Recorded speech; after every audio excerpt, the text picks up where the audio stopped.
वंशा कल्पतरुभ्यश्च कृपा सिन्धुभ्येव च पतितानां पावनेभ्यो वैष्णवेभ्यो नमो नमः। जय अनंत कोटि वैष्णव वृंद की जय। जगत गुरु श्रील प्रभुपाद की जय। पतित अनश्ल गुरु महाराज की जय। श्रीमद् भगवद गीता की जय।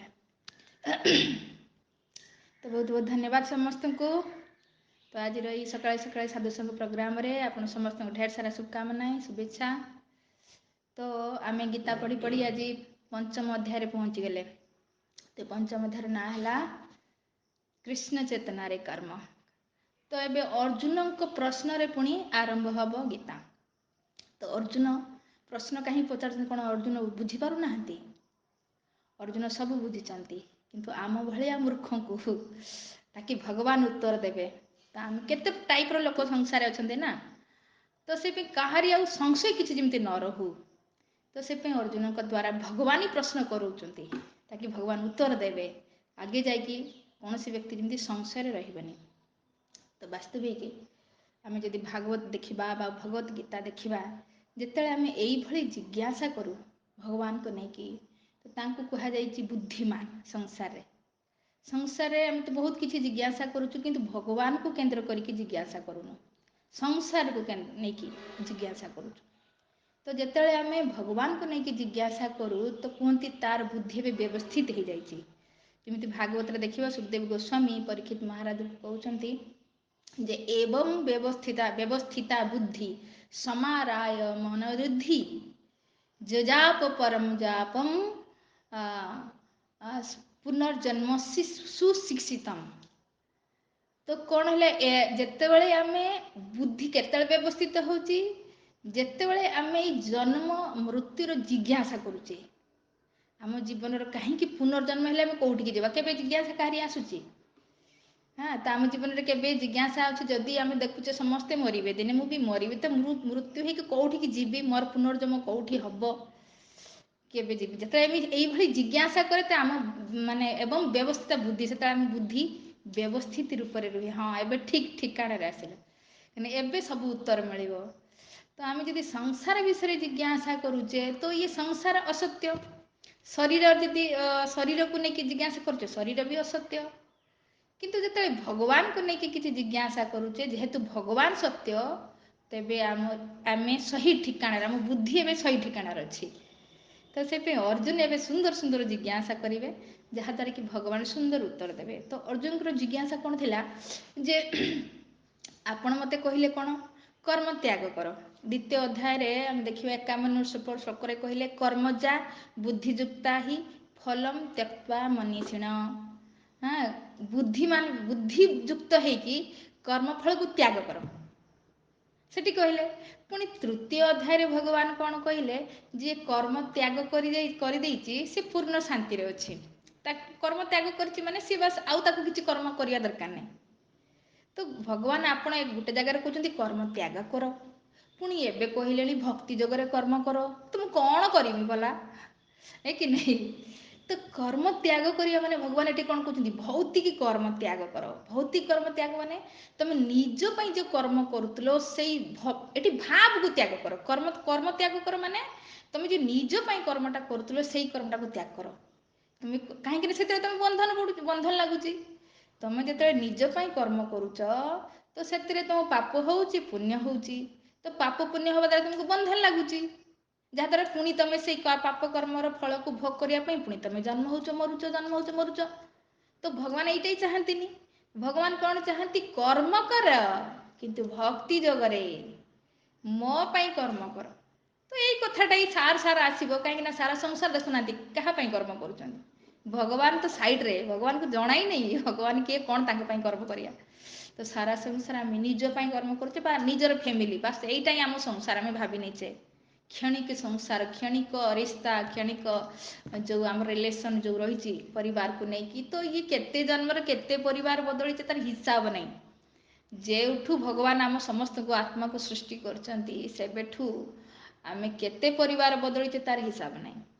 तो ये वास्तविक कहीं ना तो आम यहीटा को आम संसार भावी नहींचे बस यहीटा ही सत्य बोली भावी नहींचे जेटा कि ये असत्य असत्य माने क्षणिक टेम्परारी। तो भगवान ही सत्य। तो भगवान को सहित आम जोड़िकी कर्म करवा तो ये ही सत्य हो किंतु सेटा केतेबेले आसीबो जिते जिज्ञासा करवा से भगवान आम समस्त बुद्धि देले तमें एमती गीता पढ़ी बुझी पारुन ना तो गुरु को निकट को जाओ तो गुरु तुमको मार्ग बते किमिति करिवो कर्म किमिति करिवो कर्म ही तो आमको बांधी रही। अर्जुन बुझिले कर्म कला सिना बंधन लगुच कर्म ही करवानी छाड़ छुड़ा देख जंगल को पलैया कर्म करने द्वारा सीना आमको बंधन लगुच कि पाप हो कि पुण्य हो जहाँद्वारा आम भोगीते पड़ुची भाई कर्म ही करवानी छाड़ छुड़ा देख जंगल को पलैया। तो भगवान तृतीय अध्याय कहले कहले छाड़ छुड़ा देख जीवु कईटिकी नहीं कश्चित क्षणमपि जातु तिष्ठति कर्मते कहीं एमती व्यक्ति नहीं बिना क्षण माने गोटे क्षण सुधा कर्म न करिक रही पारिबो कहीं पेट तो टाइम रे मागिबो तो फिर भला जीवु एबे दौड़िबु पेट को भरिया पई तो सेट तो हैला ना कर्म। तो से आम आज भी देखा लोक सब संसार छाड़ दे छुआ पिला घर संसार ये बड़ा बंधन है छाड़ देखिए देखिए चाओ मैंने कौन छोड़ परिवार चलो हरिद्वार तो छाड़ छुड़ा देखिए हरिद्वार ये सब कुंभ मेला जो लगी था लाख लोक बाहर था सब गुंफा पर्वत बाहर थे केते लोक तो आसिक कौन करते सब ये कुंभ मेला सब स्नान करते पूरा शरीर में वस्त्र भी न देखिले लगे अरे बापरे मैंने केमती रोचन तपस्या करके शरीर को वज्र बनई देते आज भी अच्छा आज आम देखा लाइव टेलीकास्ट आम देखू जो कुंभ मेला पड़े कि टाइप लोक पुणी सूरी सब पकड़े मानने कमते तले पड़ोनी एत भिड़ के भय भी लगे भाई ये स्थान को जीवाई केते लोक से कुंभ मेला 12 वर्ष को थरे हुए ना तो सब गुंफारू बाहर था किंतु कौन से मुक्ति हो भगवान को जेते जाए आत्मार स्वभाव है कौन जेहेतु आत्मा अंश भगवान को सेवा करिया आत्मा कार अंश ना भगवान को अंश तो अंशर काम है पुण्यर सेवा करवा एटा ही भगवान भगवत गीता माध्यम कहते। तो जेहेतु आम आत्मा जो बुझिले गुरु को अनुभूति जाइना तो सतरे मुझे कष्ट कहीं पाऊँ ना शरीर को मूल्य भावी नहीं आत्मा को बाद दे दी शरीर को तुष्टि माने प्रसन्न कर लगी जन्म जन्मात्र से कष्ट पाऊँ तो गुरुदेव भी आत्मार ज्ञान देवे।